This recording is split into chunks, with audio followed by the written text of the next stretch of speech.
नमस्कार, मैं हूं रविरंजन। आप देख रहे हैं विमर्श न्यूज़ लाइव। आप जुड़ गए हैं विमर्श न्यूज़ के फेसबुक पेज से और जुड़ जाइए हमारे साथ। दिन भर की 5 बड़ी खबरों के साथ हम हाजिर हैं आपके साथ। हर रोज़ शाम को 5 बजे दिन भर की 5 बड़ी खबरों के साथ फेसबुक लाइव से हम आपसे जुड़ते हैं और इन 5 खबरों पर हम विमर्श भी करते हैं, चर्चा भी करते हैं। विमर्श न्यूज़ ऐसी खबरों को सुर्खियों में लाना चाहता है जो अखबारों की सुर्खियाँ नहीं बनती और न ही टेलीविज़न में उसको ख़ास तौर पे तरजीह दी जाती है। तो हर रोज़ दिन भर की 5 बड़ी खबरें, ऐसी खबरें जिनका सरोकार जनता से है, आम जन से है, उन खबरों को हम लेते हैं और उस पर चर्चा करते हैं। आज हमारे साथ चर्चा करने के लिए प्रमुख समाज सेवी पद्मश्री सुधा वर्गीस हमारे साथ हैं। सुधा जी, आपका बहुत स्वागत है विमर्श न्यूज़ में। हम खबर की शुरुआत करते हैं। सबसे पहले कोरोना के बारे में पहले जानकारी तो लेनी ही चाहिए। कोरोना के अपडेट को जानने के बाद फिर हम अगली खबर की ओर बढ़ेंगे। तो आम दर्शकों को ये कहते हुए कि कोरोना अभी खत्म नहीं हुआ है, कोरोना से डरने की ज़रूरत है और कोरोना के लिए जो गाइडलाइन बनाए गए हैं उसका पालन करने की ज़रूरत है। समय समय पर हाथ धोना, मास्क पहनना, सोशल डिस्टेंसिंग रखना और भी सबसे ज़रूरी है टीका लेना। तो आप टीका केंद्रों पर जाएं और टीका लें। चूँकि अभी हम अपने स्टूडियो में हैं और ये पूरी तरह से सैनिटाइज्ड है और हमने चूँकि वो दोनों ही टीका ले रखा है, इसलिए अभी कुछ देर के लिए आपसे बातचीत करने के लिए ये मास्क मैं निकाल रहा हूँ।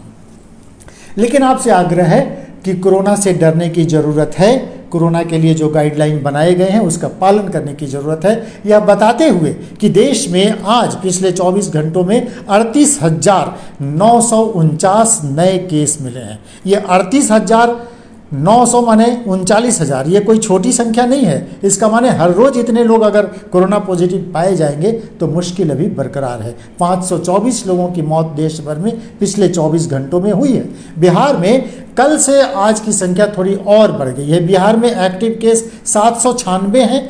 125 लोग आज मैंने पिछले 24 घंटे में 125 कोरोना के नए मरीज़ मिले हैं। एक मरीज़ की मौत हुई है। और बिहार में जैसा कि मैंने आपको कल भी बताया था कि 7 जिलों में एक भी व्यक्ति को टीका नहीं दिया जा सका, क्योंकि कोवैक्सीन जो टीका है वो बिहार में अभी उपलब्ध नहीं है। कोविशील्ड वाले टीका ले रहे हैं, लेकिन 7 ऐसे ज़िले हैं जहां पर कल तो एक भी टीका नहीं लगा। तो सरकार को इस बारे में चिंता करने की ज़रूरत है और लोगों को आग्रह है कि आप टीका केंद्रों पर जाएं और टीका जरूर लें। टीका ही आपकी सुरक्षा करेगा। उसके अलावा सोशल डिस्टेंसिंग और भी जो गाइडलाइन है उसका पालन जरूर करें। भीड़ भाड़ की जगहों में एक दूसरे से सट के खरीदारी करने जा रहे हैं, बाज़ार में जा रहे हैं, मॉल में जा रहे हैं, ऑटो रिक्शा में बैठ रहे हैं, इससे बचने की ज़रूरत है। अभी सावधान और सचेत रहने की ज़रूरत है। बढ़ते हैं अगली खबर की ओर। अगली खबर एक बहुत बड़ी खबर। बिहार जैसे राज्य में जहां ये कहा जा रहा है कि संपूर्ण शराबबंदी है, पूर्ण शराबबंदी है, उसी बिहार में बेतिया में 9 लोगों की मौत जहरीली शराब पीने से पिछले 2 दिनों में हुई है। देवराज पंचायत, बेतिया का देवराज पंचायत है और देवरवा गांव है।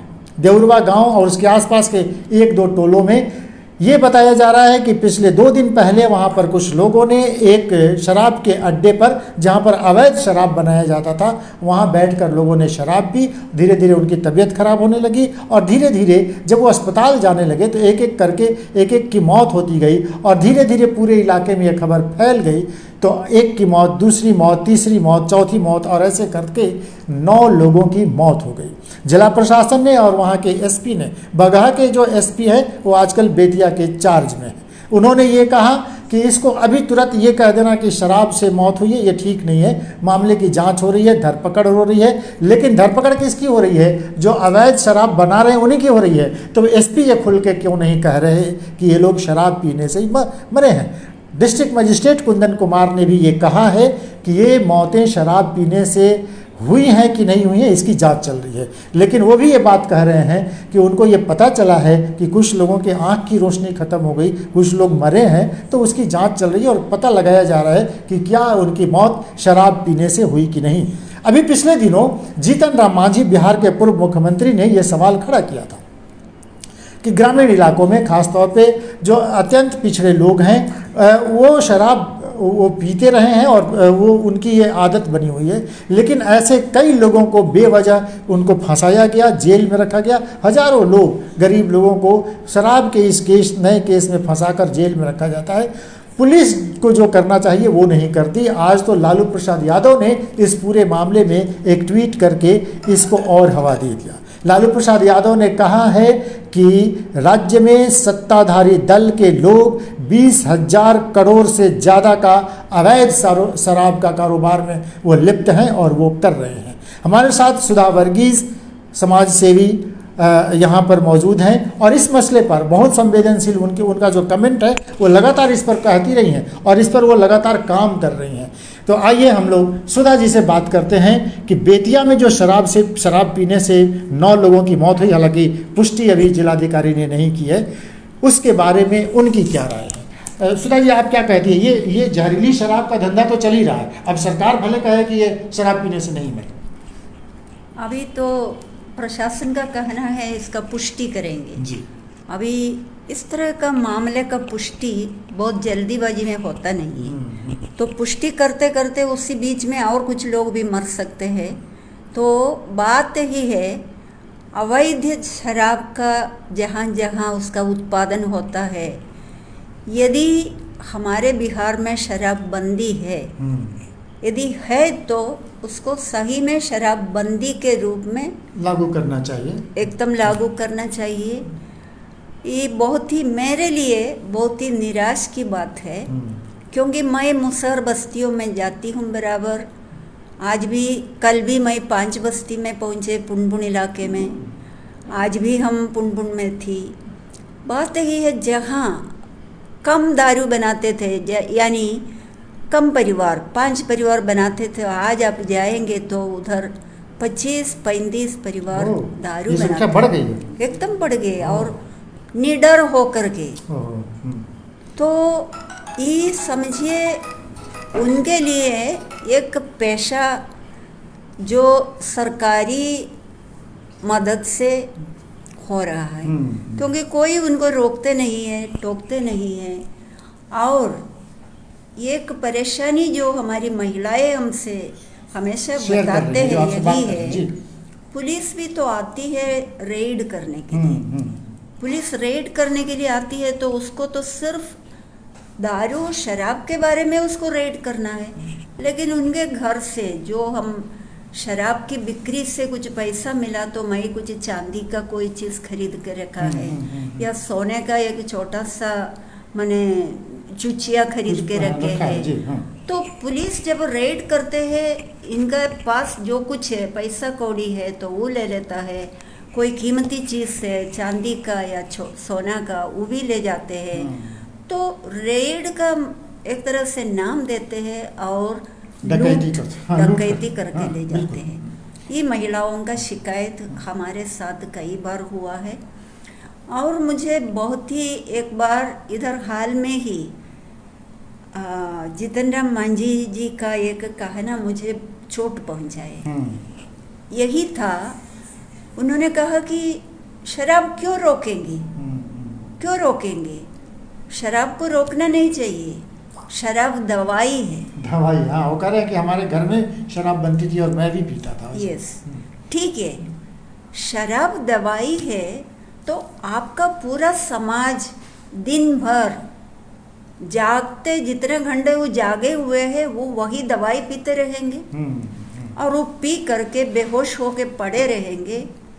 हाँ, खास रूप से आपकी जनता सोए हुए है, बेहोश है, और आपकी जनता कभी जागेंगे नहीं, जागरूक नहीं होंगे, ना कभी किसी से सवाल करेंगे, ना आपसे सवाल करेंगे या आपसे कुछ डिमांड नहीं करेंगे। उनको पीने के लिए पानी नहीं है, लेकिन वो कोई डिमांड नहीं करेंगे हमको चापाकल चाहिए। जी।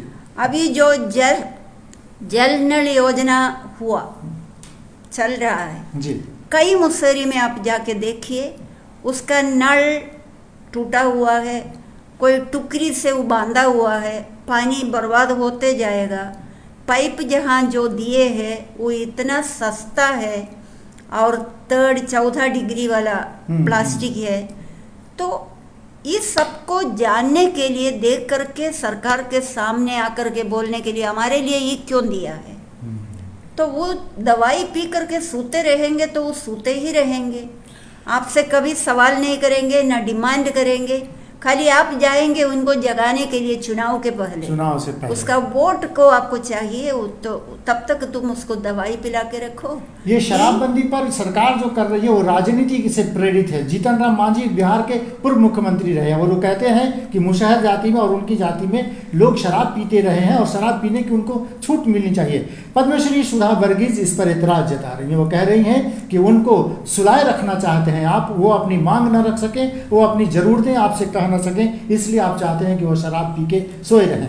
दूसरी तरफ बिहार की सरकार ने एक बड़ा हथियार पुलिस को और अफसरों को दे दी है। अफसर या जैसा कि सुधा जी कह रही हैं, कई गांवों में घूम के आज भी आई हैं और कल भी वो कई गांवों में जाएंगी। वो महिलाओं से लगातार मिलती हैं और ऐसे गरीब पिछड़े लोगों के बीच में वो जाती रही हैं, काम करती रही हैं। पिछले 2 दशकों से 3 दशकों से वो लगातार बिहार के इलाकों में घूम घूम कर काम कर रही हैं। उनका ये तजुर्बा कह रहा है, ये औरतें कह रही हैं कि उनकी कान की बाली और नाक का छोटा सा अगर वो फूल भी है वो भी पुलिस वाले उनसे छीन ले जाते हैं शराब के नाम पर, और ऐसे जो कार्रवाई होती है उसके नाम पर। आप जाके देखिए गांव गांव में शराब बन रहा है, मिट्टी में वो जो बाल्टी टब उसको दबा के रखते हैं और सड़े गले चीज से वो शराब बना रहे हैं और खुलेआम बना रहे हैं। पुलिस कोई कार्रवाई नहीं करती, पुलिस मिली हुई है। जो लोग पकड़े जाते हैं, जो बड़े लोग हैं, जो शहर में भी पकड़े जाते हैं, उनसे 10-20 हज़ार रुपए लेकर उनको वहीं पर छोड़ दिया जाता है। उस पर न तो कोई नियम कानून है, न तो उनको जेल भेजा जाता है।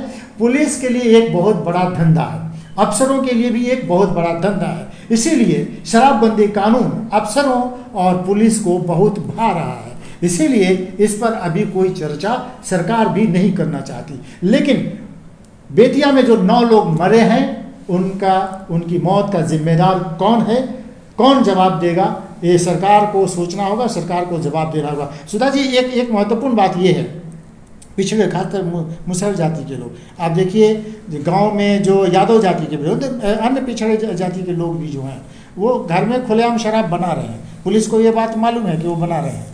ये कैसी शराबबंदी है, कैसा कानून है कि उन पर कोई कार्रवाई नहीं हो रही है? खुलेआम शराब, अब तो होम डिलीवरी भी हो रही है। यही तो हमारे राज्य में दिक्कत है। आप शराबबंदी कानून बनाए लेकिन आप उसको लागू नहीं कर पाते, नहीं कर पा रहे, कारण आप इसको छूट देंगे, उसको छूट देंगे और हमारे ऊपर लागू करेंगे, तब ये कैसे होगा? वो भी तो आपका नागरिक है, ये भी नागरिक है, मैं भी नागरिक हूँ। तो सबों के बीच में समान व्यवहार होना चाहिए, कानून का पालन करना होना है, वो सबको करना है। तो लागू करो, कानून को लागू करो और सब नागरिक, सब परिवार, सब आदमी औरत उसको कानून समझ करके उसका पालन करना है, तब ही होगा। हम जातीयता से वो जाति बना सकते हैं तो ठीक है, ये जाति नहीं बनाना, तब तो काम बिगड़ेगा, बिगड़े हुए है वैसे ही। तो हमको लगता है इसमें कमी है, कमी जरूर है। अभी मुसहर लोग बोलेंगे यही हम लोग हमेशा पेशा है हमारा, तुम्हारा पेशा है वो कैसे हो गया? और यादव लोग बोलेंगे ये लोग बना सकते हैं, हम लोग क्यों नहीं बनाएंगे? तो कौन आपको मना करेंगे जी? आप तो सरकार का नियम के अनुसार आप चलिए, आप भी नियम से बच नहीं सकते हैं, ना हम बच सकते। बिल्कुल। चलिए, शराब पर ये जो बेतिया में अभी 9 लोगों की मौत पिछले 2 दिनों में शराब पीने से हो गई। कई लोगों के आंख की रोशनी चली गई। पुलिस कहती है कि अभी हम मामले की जांच कर रहे हैं, जिलाधिकारी कह रहे हैं कि ये शराब से मौत नहीं है, इस मामले की तहकीकात हो रही है। ये केवल अपनी नौकरी बचाने की कोशिश है, नौकरी बचाई जा रही है। असल में शराबबंदी कानून इन अफसरों के लिए एक बड़ा हथियार बन गया है और इस हथियार से वो गरीब जनता की गाढ़ी कमाई को उनसे छीन रहे हैं और उनको परेशान कर रहे हैं। कई लोगों को झूठे केस में फंसाकर जेल में रखा गया है। और इसी से जुड़ती हमारी अगली खबर है जिस पर चर्चा करने के लिए समाजसेवी और राजनीतिक विश्लेषक चक्रवर्ती अशोक प्रियदर्शी अब से थोड़ी देर के बाद हमसे जुड़ जाएंगे। इसके साथ सुधा वर्गीस जी से हम ये इस पर अभी हम लोग चर्चा करने जा रहे हैं। ये खबर को हम लोगों ने इसको, हालांकि ये खबर 2 दिन पुरानी है, 1 दिन पुरानी है, ये अखबारों में आए हुए, लेकिन इस पर चर्चा अखबारों में नहीं हो रही है, ना मीडिया में हो रही है कि देश के सर्वोच्च न्यायालय के चीफ जस्टिस ने देश में देशद्रोह का जो कानून है, संविधान की धारा 124A, उस पर सवाल खड़ा किया है। चीफ जस्टिस ने कहा है कि देश की स्वतंत्रता आंदोलन के दमन के लिए सैकड़ों 100 साल पहले अंग्रेजों ने जो कानून बनाया था, उस कानून को अभी भी बनाए रखने की जरूरत क्या है।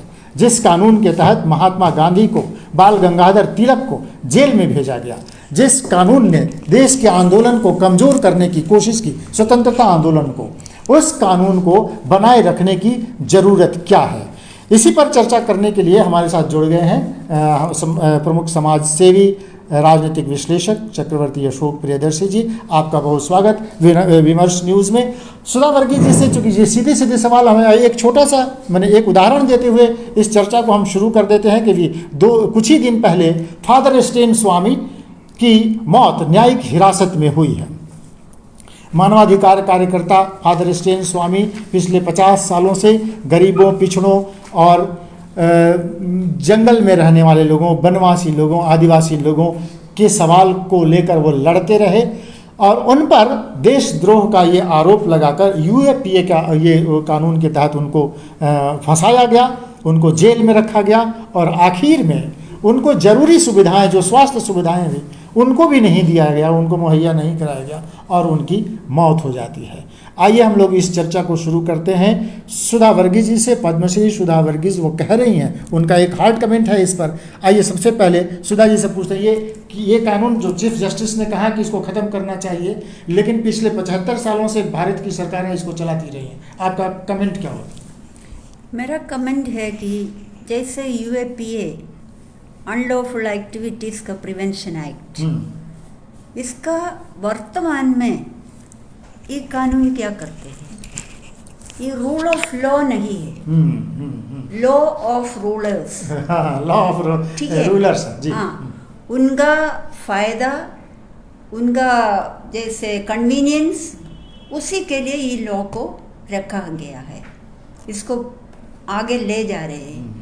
तो UAPA के अंदर अभी भी हमारे जेल में 16 लोग हैं जिनको फंसा करके भीमा कोरेगांव का नाम बोल करके रखा है।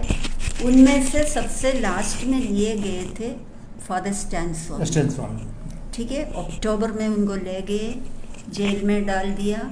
वो 84 साल का बुजुर्ग व्यक्ति था। अभी एक 84 साल के व्यक्ति के साथ स्वास्थ्य संबंधी कुछ ज़रूरतें होंगे, परेशानियां होंगे। जब हमारे जेल में, जहां आप मानव को रखते हैं, ह्यूमन बीइंग्स को रखते हैं, बंदर को नहीं रखते हैं, उनका भावनाएं, उनकी ज़रूरतें, उनकी परेशानियां नहीं समझ पाते हैं, तो हम लोग क्या कहें? आपका जस्टिस सिस्टम, आपका human rights, national human rights commission, सब कुछ नाम के वास्ते है, लेकिन ये हमारे नागरिकों के लिए नहीं है, इंसान के लिए नहीं है। तो हमारा जस्टिस सिस्टम, हमारा कोर्ट्स, हमारा सरकार, ये जब तक इंसान के लिए नहीं होगा, इसका कोई जगह नहीं है। एक जंगल राज ही चलने दीजिए, ठीक है। जिनको जो बनता है, जो समझते हैं, वे लोग करते रहे। उसी बीच में कुछ लोग जरूर मर जाएंगे, कुछ लोग किसी किसी को मारेंगे, कुछ लोग जी जाएंगे। हमको लगता है जो अभी वर्तमान में कामयाब नहीं है, कानून हो, रेगुलेशन हो, जो कुछ भी हो, उसको छोड़ दीजिए और लोगों को इंसान के रूप में रहने के लिए क्या सुविधाएं चाहिए, उनको न्याय चाहिए, उनको एक दूसरे के साथ रहने का एक व्यवहारिक परिस्थिति का माहौल होना चाहिए। वो सबको प्रदान करना सरकार का काम है। जब सरकार वो नहीं कर सकते हैं तो हम नागरिक का खाली वोट दो वोट दो वोट दो, क्यों वोट देंगे आपको? जी, जब आप हमारे लिए सोचते नहीं, काम नहीं करेगा तो हमको मेरा अधिकार, वोट देने का मेरा अधिकार का भी आप दुरुपयोग कर रहे हैं। बताते चले कि 1960 में ये कानून बना। बैरिंगटन मैकाले, शिक्षा नीति जिसने इस देश की बनाई थी, मैकाले ने इस कानून की रूपरेखा तैयार की थी। 1960 में अंग्रेजों ने ये कानून बनाया। 1962 में, 1970 में भारतीय संविधान की IPL में ये संविधान की धारा का एक धारा इसको बना दिया गया 124 नंबर देके, और इसको बनाया गया, और तब से ये कानून काम कर रहा है। तब से लेकर आज तक महात्मा गांधी से लेकर बाल गंगाधर तिलक और इस तरीके सैकड़ों स्वतंत्रता सेनानियों को, और जो इस देश के लिए आवाज़ उठाते हैं, उनको इस केस में फंसाया गया, उनको जेल भेजा गया और उनको तरह तरह की यातनाएं दी गई। इसी कानून के तहत 2014 से लेकर 2019 तक का, आपको मैं ये बताते चलूँ, कार्टूनिस्ट असीम त्रिवेदी को आप देखिए, नारायण सन्याल को, इसी तरह से कन्हैया को, और ऐसे वो जो पटेल थे, हार्दिक पटेल जो गुजरात में थे, उनको, इन सब को ऐसे ही कानूनों में फंसाकर उनको जेल भेजा गया और उनको यातनाएं दी गई। ये NCRB जो है उसने IPC की धारा 124A के तहत दर्ज केस और गिरफ्तारियों पर जो उन्होंने एक रिपोर्ट बनाया, उसके हिसाब से 2014 से 2019 तक जो आंकड़े उसने बताए, उसमें 326 केस दर्ज किए गए। ये 2014 से 2019 ये नरेंद्र मोदी की सरकार का और उसमें पिछली सरकार का, उसमें जो 326 केस दर्ज किए गए, 559 लोगों को गिरफ्तार किया गया, और आखिरकार 10 लोगों पर भी आरोप साबित नहीं हुआ, और बाकी लोगों को इतने दिनों तक जेल में रखा गया और किस तरह की यातनाएं उनको दी गई। 10 लोगों को भी आप साबित नहीं कर पाए कि ये उस केस के उसमें हैं। तो ये केस है। वेणुगोपाल जो अटॉर्नी जनरल हैं, उन्होंने चीफ जस्टिस को कहा कि इस कानून को ख़त्म मत कीजिए, कोई एक नई नीति बना दी जाए, और तब, क्योंकि उनका ये कहना है कि देश की सुरक्षा का सवाल इस कानून से जुड़ा हुआ है, तो इसे अभी बनाए रखना जरूरी है। अटॉर्नी जनरल के वेणुगोपाल ने चीफ जस्टिस के सामने अपनी दलील रखी है। क्या ये कानून रखना ही चाहिए? क्योंकि पिछली सरकारों ने भी, कांग्रेस की सरकार हो या बीजेपी की सरकार, बीजेपी की भी सरकार भी, अभी तो ये दूसरा कार्यकाल चल रहा है, उसके पहले भी बीजेपी की सरकार रही, कांग्रेस की सरकार रही, और कई सरकारें रहीं, सबने इस कानून का दुरुपयोग किया, सबने बेवजह लोगों को फंसाया, जेल भेजा। अब चीफ जस्टिस ने जब ये कहा है, कितना जरूरी है ये कानून, अशोक प्रियदर्शी जी से हम लोग, आपको क्या लगता है ये कानून दमन करने वाली कानून है? आप ये मानते हैं इसको? जी, दमन करने वाला कानून है, और इसका जब दुरुपयोग बढ़ता चला गया, तब कांग्रेस ने अपने पिछले मैनिफेस्टो में कि वो शासन में आएंगे तो इस कानून को वो हटा देंगे, रद्द कर देंगे, संविधान की धारा से खत्म कर देंगे, ये कांग्रेस के मैनिफेस्टो में था जी। इसके साथ साथ एक और बात मुझे याद है कि झारखंड में सरकार बनी अभी हेमंत सोरेन की, तो उस समय 20 लोगों पर राष्ट्रद्रोह का मुकदमा था, और हम लोग उससे बहुत ही उद्विग्न थे। उसमें फादर स्टर्न स्वामी तो थे ही, हम लोगों के मित्र विनोद कुमार थे जो व्हाट्सएप फेसबुक पर ट्वीट किया करते थे, और वह कुछ लिखते थे उस समय पत्थलगड़ी के मसले पर। तो अलोका थी, एक अलका वहाँ की, इस तरह से कुछ बैंक कर्मी भी थे। तो ट्वीट शेयर करने वाले 20 लोगों पर राष्ट्रद्रोह का मुकदमा लगा दिया गया था। एक तिर्की थे जो दिल्ली में रहा करते थे, तो मुझे याद है। तो उस समय एकदम स्टंट रह गए थे, और स्टंट रहना स्वाभाविक है। जब पहले राष्ट्रद्रोह के मुकदमे कुछ लोगों पर लगे थे, तो वो दूर के लोग थे, वो पास में आ गया, पड़ोस में आ गया। तो उस समय जो उसके खिलाफ प्रतिवाद हुआ, पिछली सरकार जो भाजपा की थी, उनके मुख्यमंत्री ने उसमें टालमटोल किया, लेकिन हेमंत सोरेन ने पहले दिन आकर के उन सब लोगों पर राष्ट्रद्रोह का मुकदमा हटा लिया। राष्ट्रद्रोह का मुकदमा, राष्ट्रद्रोह का कानून, वह कोई एक राज्य सरकार नहीं खत्म कर सकती है, लेकिन मुकदमे हटा सकती है, हटा लिया। तो इसका दुरुपयोग होता है। इसका दो ताज़ा उदाहरण मैंने आपके सामने दिया। और यह भी ठीक है कि कांग्रेस के लोग कांग्रेस के ज़माने में राष्ट्रद्रोह में लोगों को फंसाते थे।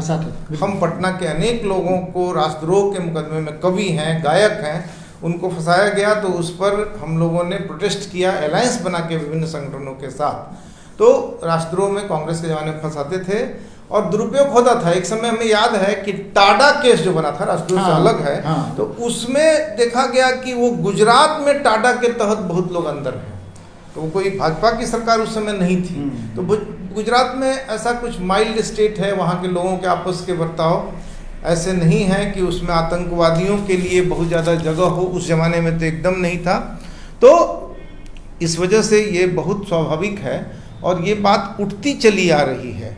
कुछ साल पहले याद आ रहा है मुझे, मैंने लिखा है, Kedar Singh, forward communist party के केदारनाथ सिंह, जो बिहार सरकार की निंदा किए थे 1965 में जी, और उनके ऊपर अदालत ने जब उनकी सुनवाई हुई तो उच्चतम अदालत ने इस बारे में कहा कि इन्होंने भी कहा कि निंदा तो सरकार करने का, सरकार की निंदा करने का हमको तो अधिकार है, और उन्होंने कड़ी निंदा की थी। जाहिर है कि उस समय लैंड रिफॉर्म को लेकर के लैंडलॉर्ड लॉबी जो है वो सरकार और अफसर से संशय पा लेती थी, कानून भिन्न था, तो सरकार की कटु आलोचना होगी, अपने ही कानून का वो वायलेशन करते हैं। मैं खुद फॉरेस्ट राइट एक्ट पर पिछले 12 वर्ष से काम कर रहा हूं, और अगर हम अपने स्ट्रेटजी को शार्प करें और सरकार के मन में बात आ जाए तो कौन सा मुकदमा होगा? राष्ट्रद्रोह का मुकदमा होगा। एक और प्रसंग याद है, कश्मीर पर हम बोल रहे थे नुक्कड़ सभा में, और मैंने जेपी के नेशन बिल्डिंग इन इंडिया के कुछ उदाहरणों को वहाँ कहा, जिसमें कश्मीर की किस हद तक मांग करने की आज़ादी है। हालांकि जेपी जयप्रकाश नारायण कश्मीर के लोगों को बाद में कहने लगे कि इंडिया में ही उनको सबसे बेहतर है, वो इंडिपेंडेंट कश्मीर की बात नहीं करें, लेकिन राइट के रूप में वो मानते थे कि उनको राइट है, वो मांग कर सकते हैं। फ्रांस में कनाडा में फ्रेंच बोलने वाले लोगों का कुछ टापू इलाका है, 2 इलाका है, उन लोगों ने कहा कि हम अलग होना चाहते हैं कनाडा के बीच में, तो उनको 2 बार जनमत संग्रह करने का सरकार ने अवसर दिया, उनको मत देने का अवसर दिया। क्या फ्रांस में रहेंगे कि इंडिपेंडेंट होंगे? ये अपने दर्शकों को एक बार फिर बताते हुए कि हम लोग अभी शाम को 5 बजे दिन भर की 5 बड़ी खबरों पर चर्चा कर रहे हैं, और अभी जो चर्चा चल रही है संविधान की धारा 124A, जिसकी जरूरत पर सुप्रीम कोर्ट के सर्वोच्च न्यायालय के चीफ जस्टिस ने सवाल खड़ा किया है, और उन्होंने पूछा है कि क्यों ये कानून बनाए रखना चाहिए, क्यों ये चलता रहना चाहिए। उसी पर चर्चा कर रहे हैं हम लोग चक्रवर्ती अशोक प्रियदर्शी जी से। आगे 2 खबरें अभी और बाकी हैं, चर्चा में बने रहिए। अगर आपका कोई कमेंट है तो अपने कमेंट बॉक्स में जरूर लिखें, हम बात को आगे बढ़ाते हैं। जी, आप कुछ कह रहे थे कि इस कानून के बारे में। हाँ, तो मैंने ये कहा कि लोगों को, नागरिकों को वायलेंस के बगैर अपनी बात किसी हद तक कहने का अधिकार है, ठीक है।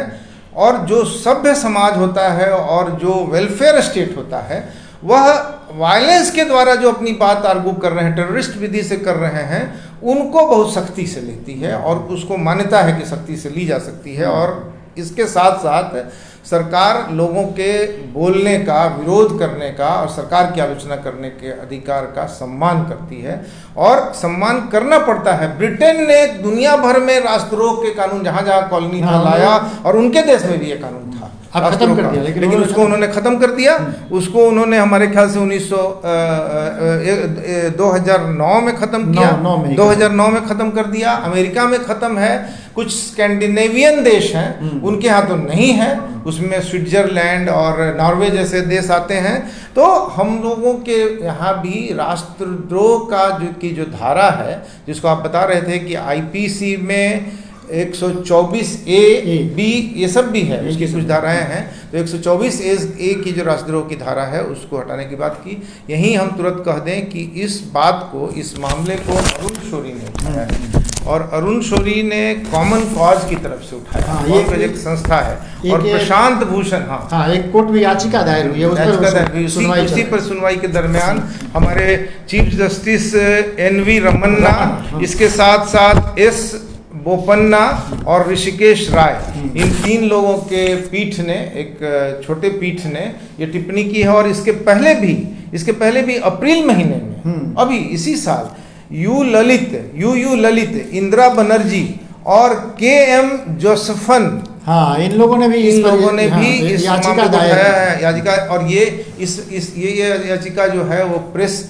गिल्ड से संबंधित है और इसमें श्याम दीवान वकील जो हैं और वो सुनाई गया है। इसलिए इस बार भी ऐसे प्रोसीडिंग्स पूरा डिटेल्स आएगा तो सुप्रीम कोर्ट ने ये भी कहा है कि हम टैग कर देंगे, सब मामले को एक साथ सुनेंगे, तो कई मामले हैं। तो राष्ट्रद्रोह का मुकदमा, हाँ, तो मैं फिर अपनी बात अभी कंक्लूड करूँ कि जब कश्मीर के मसले पर जेपी की बात को उद्धृत करने के लिए कारगिल चौक पर एक छोटी सभा में, नुक्कड़ सभा में मैं बोल रहा था, तो डीएसपी ने आके मुझे रोका। तो लोगों ने कहा कि आप रोक नहीं सकते हैं किसी को जेपी की बात बोलने के लिए, तो उन्होंने कहा कि गिरफ्तार करेंगे। तो सभी लोगों ने कहा कि तो सबको गिरफ्तार कीजिए, सब लोग इनके वॉइस के साथ हैं। उस समय मैंने उनसे पूछा था, जब उन्होंने हम लोगों को डिटेन किया, तो पूछा था कि आप राष्ट्रद्रोह के मामले में ही हमको गिरफ्तार कर सकते हैं और कोई दफ़ा नहीं है ये बात बोलने का। तो ये विडंबना है कि भारतवर्ष में विरोध जैसे हुआ सरकार की नीतियों का प्रिंसिपल विरोध हुआ तो उसको राष्ट्रद्रोही माना जाता है। राष्ट्रद्रोह नहीं है, हाँ। ये कई बार कहा गया है, लेकिन व्यवहार में राज्य सरकार के नीतियों का द्रोह राष्ट्रद्रोह माना जाता है। और जयप्रकाश नारायण ने तो सेना से भी अपने विवेक का इस्तेमाल करने के लिए कहा था और बहुत विवेक संगत तरीके से कहा था, और उस मूवमेंट से जो चीज़ निकला बहुत ही डेमोक्रेटिक गवर्नमेंट निकला। और पुलिस को भी अपने मैनुअल के हिसाब से काम करने के लिए कहा गया था, तो सरकार को तो ये सूट नहीं करता है। तो राष्ट्रद्रोह के मामलों का दुरुपयोग होता है। और अभी इतनी ही बात। तो राजद्रोह का ये जो मसला है, जो सुप्रीम कोर्ट सर्वोच्च न्यायालय के चीफ जस्टिस ने गंभीर सवाल खड़ा किया है, और ये बहस अभी जाएगी, लंबे समय तक चलेगी, लेकिन ये कानून खत्म होना चाहिए, इस पे आम राय बनती जरूर है। खबर जो बेतिया वाली थी, जो अभी थोड़ी देर पहले हम लोग सुधा वर्गीस, क्षमा करें, सुधा वर्गीस जी को कोई ज़रूरी काम आ गया, इसलिए उनको बीच में ही ये कार्यक्रम छोड़ के जाना पड़ा, लेकिन वो हमारे इस कार्यक्रम के साथ जुड़ी हुई हैं और इस चर्चा में बार बार वो शामिल होंगी। अभी उन्होंने ये क्षमा लेते हुए कि उनको किसी ज़रूरी काम से जाना था, वो चली गई हैं, लेकिन ये चर्चा जारी है। बढ़ते हैं अगली खबर की ओर। अगली खबर भी जुड़ी हुई है उसी से। जैसा कि मैं कह रहा था कि शराबबंदी कानून ने बिहार की पुलिस और अफसरों को एक हथियार दे दिया है। अब जेडीयू के अभी जो कर्णधार जदयू के जो दिख रहे हैं सबसे बड़े नेता के तौर पर, वो दिख रहे हैं उपेंद्र कुशवाहा। पिछले कई दिनों से वो जदयू के संगठन को मजबूत करने के लिए बिहार का दौरा कर रहे हैं। 4 जिलों का दौरा करने के बाद वो कल ही पटना लौटे हैं। आज उन्होंने एक बयान दिया तो सबको चौंकाने वाली है। वो कह रहे हैं कि बिहार में अफसरशाही चरम पर है और ये पार्टी के लिए भी मुश्किल खड़ा कर। यदि कुछ ही दिन पहले राज्य सरकार के एक मंत्री ने ये बात कह के इस्तीफा की पेशकश कर दी, मदन सहनी ने, कि राज्य में अफसरशाही चरम पर है। उनकी तो अफसर तो कौन कहें, चपरासी भी उनकी नहीं सुनता, न जनप्रतिनिधियों की कोई सुनता है, न मंत्रियों की। जमीन पर आप जाइए तो जनता बेहाल है, हलकान है अफसरशाही के कारण, बिना पैसे दिए उनका कोई काम नहीं चलता। ये बात बिहार दौरे पर गए उपेंद्र कुशवाहा को समझ में आई और वो ये भी कहते हैं कि पार्टी की गतिविधि बहुत सुस्त चल रही है, जदयू की गतिविधि सुस्त चल रही है, ये सुस्त पार्टी की तरह है। हालांकि उन्होंने कहा कोरोना के कारण, कोरोना काल में बहुत बंद रहने के कारण ऐसा हुआ, लेकिन उन्होंने जिस ओर इशारा किया नीतीश कुमार की इस सरकार पर, सीधे सीधे ये कमेंट है कि इस सरकार में अफसरशाही चरम पर है। आपको लगता है ये अफसरशाही एक मुश्किल खड़ी कर सकता है नीतीश कुमार के लिए? रंजन जी, ये अफसरशाही का जो मसला है, इसके साथ साथ मुझे थोड़ा उस शराबबंदी के मसले पर बोलने का मौका दीजिएगा। लेकिन अभी आपके इस आज की खबर पर जो आप विमर्श कर रहे हैं, तो अफसरशाही का मसला खबर का मसला नहीं है, लेकिन खबर भी है। और तभी खबर बनता है जब स्टेट के अंदर का कोई व्यक्ति जो बाहर से विरोध कर रहा है, जो अफसरशाही का विक्टिम है, वह अफसरशाही पर कहता है, उतनी बड़ी बात नहीं होती है।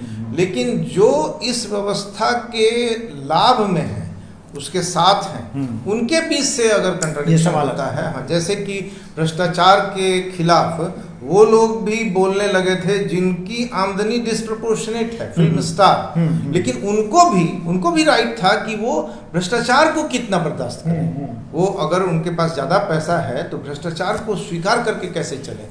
इसी तरीके से इन लोगों को भी ये बात बोलना पड़ रहा है, ये कोई अनजानी बात नहीं है। ये जैसे कि शराब को लेकर के जो अभी संतरास है, अनजानी बात नहीं है। लालू प्रसाद यादव के और किसी भी सरकार के समय में शराब चलती थी, शराब चलता था। शराब से मौतें भी कई बार होती थी, कई खबरें हुई हैं। हमारे बगल में आपका जो स्टूडियो है उसके बगल के मंदिरी मोहल्ला में कई बार लोग मरे हैं। लेकिन शराब को बेचना और बढ़ाना, उसके लाइसेंस कोटा को जारी करना और उससे स्टेट का रेवेन्यू बहुत हासिल करना, ये नीतीश कुमार की सरकार की नीति थी। उससे जब चरम पर चला गया तो बगावत हुआ और नीतीश कुमार ने चुनाव के पहले उनको ये क्लिक कर गया कि महिलाएं उनकी तरफ आकर्षित होंगी, महिला वोट बैंक बन सकता है, तो उन्होंने शराबबंदी की बात की। और उसके बाद ये भी हुआ कि पहले दिन उन्होंने नगरों में, शहरों में शराबबंदी लागू किया, लिखे कि वो नहीं चलने वाला है, तब उन्होंने पूरे राज्य में लागू किया। और तब उन्होंने ये देखा कि इसमें भी कठिनाई है, तो पड़ोसी राज्यों में भी शराबबंदी लागू हो, लेकिन वो उनके बस की बात नहीं थी। और इन्होंने तब उसके बाद अपने राज्य में इसको ड्रैकोनियन बनाना शुरू किया। तो देखिए, नौकरशाही को आप अगर बहुत पावर देते हैं, शराबबंदी से ही शुरू करते हैं, तो आप ही ने नौकरशाही को स्वच्छंद बनाया है। आपने अगर आप मध्ययुगीन दंड प्रक्रिया यहाँ लाते हैं तो उसकी क्या खासियत है रवि रंजन जी? मैं समझता हूँ कि जिस देश में चोरी करने वाले का हाथ काट देने का प्रावधान है, वहाँ कोई भी व्यक्ति, धनी व्यक्ति, चोरी तो वहाँ चलती है, का हाथ नहीं कटता है। तो जब कानून बहुत ड्रैकोनियन होगा तो उसका इस्तेमाल नहीं होगा या दूसरे लोग उसमें फंसाए जाएंगे। तो शराबबंदी के बनने में ही मैंने शराबबंदी कानून को जब कड़ा किया गया तो हिंदुस्तान ने मुझे अग्रलेख लिखने के लिए कहा था, तो मैंने उसी समय अपने छोटे से लेख में लिखा था कि आने वाले दिनों में पुलिस शराब बेचेगी। उसकी वजह थी कि एक पैनल डिस्कशन को मैंने सुना था जिससे मुझे पता चला था कि गुजरात में अब तक शराबबंदी मोरारजी देसाई के समय से चल रहा है। उसकी एक ही वजह है कि वहाँ ब्यूरोक्रेसी का एक सेक्शन बहुत कंफर्टेबल हो चाहता है शराबबंदी लागू हो, क्योंकि वो पैरेलल व्यवस्था चलाता है और वहाँ तो व्यवस्था खुलेआम है, हर ब्रिज के नीचे शराब मिलता है। और हमारे एक मित्र हैं जो एक्टिविस्ट मित्र हैं, उन्होंने कहा कि जब वो 40 साल पहले पढ़ा करते थे कैंपस में तो 20% विद्यार्थी उस समय भी पैसे वाले अल्कोहल लेते थे। अब शराबबंदी लागू हो गया है तो 80% विद्यार्थी लेते हैं। तो ब्यूरोक्रेसी का एक तंत्र जो है, रिटायर्ड ब्यूरोक्रेट्स का तंत्र, वहाँ शराब की एक व्यवस्था चलाता है, प्रमोट करता है। तो यहाँ भी शराबबंदी को लागू करते समय ये शायद तय कर दिया गया, शायद ही कहेंगे क्योंकि ऐसा तो कहीं तय नहीं होता है, कि जिस पुलिस पर नीतीश जी को आने वाले दिनों में बहुत निर्भर करना है, वो बहुत कुछ कर नहीं पा रहे हैं बिहार में। और पहला 5 वर्ष की तरह वो उसके बाद डाइल्यूटेड फॉर्म में सरकार चलने लगी और governance corruption, power corrupts, absolute power corrupts absolutely, ये सब बातें जब आने लगी और कुछ अधिकारी हो गए तो वैसी स्थिति में उनको जन असंतोष बढ़ेगा, नीतीश कुमार को दिखने लगा।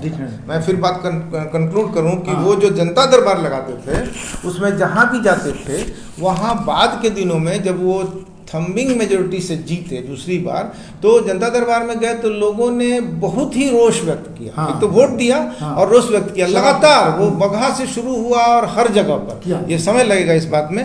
तो ये है कि नीतीश कुमार को मालूम था कि रोष बहुत है और उसको वो ब्यूरोक्रेसी एड्रेस नहीं करने वाली है और उसी ब्यूरोक्रेसी को बहुत पैसा और बहुत पावर वो दे रहे हैं। शिवानंद तिवारी ने इस ओर इशारा किया है कि एक बार फिर जनता दरबार शुरू करने के पीछे भी नीतीश कुमार को लगने लगा है कि जनता में आक्रोश है। और उपेंद्र कुशवाहा तो आकर उनको बता रहे हैं कि जनता में इस बात को लेकर खास तौर पे है कि अफसरशाही बहुत ज़्यादा है इस सरकार में और पब्लिक जो है वो नाराज है। ये एक बहुत गंभीर सवाल है। लालू प्रसाद यादव, मैं आपका उस पर कमेंट चाहूँगा। लालू प्रसाद यादव ने कहा कि सरकारी लोगों की मिली भगत से, सरकारी तंत्र की मिली भगत से 20,000 करोड़ रुपए का अवैध कारोबार शराब का यहाँ चल रहा।